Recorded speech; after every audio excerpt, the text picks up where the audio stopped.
Problems with upper fixed retainers. There is some debate about the effect of an upper fixed retainer on the movement of the bones, the two halves of the maxilla. It's an interesting discussion.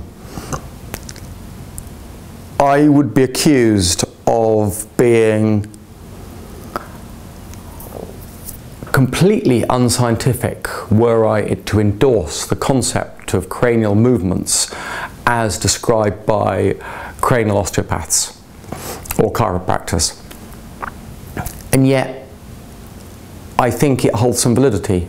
Sutures are clearly open within the skull, and there's clearly evidence that these bones do move. How much of the whole concept that cranial osteopaths and chiropractors put forward is absolutely scientifically valid is open to question. And clearly there's almost no valid or high quality research to validate that. Fusing the two bones together has been shown to be ineffective. They've attempted to suture bones together and they found that the suture just opens up.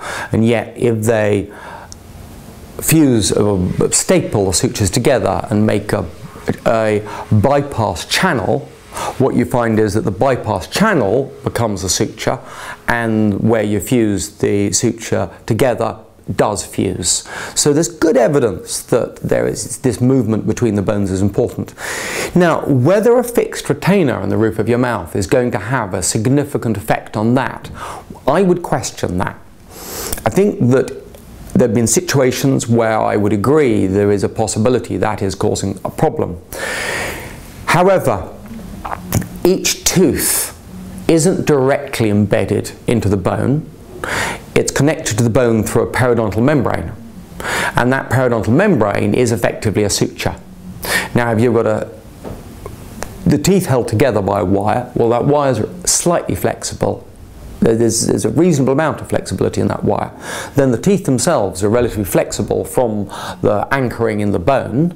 I think that is probably adequate give in most situations that I don't think you're likely to get a lot of cranial problems for most people. I would still like people not to have any form of fixed retention. I have very occasionally placed fixed retention. I very occasionally used fixed appliances.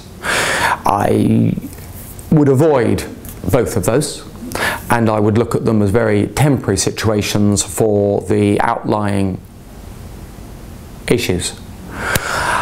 My recommendation is you don't need fixed retention. Do the work yourself, and if you have fixed retention, have it for a set and limited time period before you improve yourself.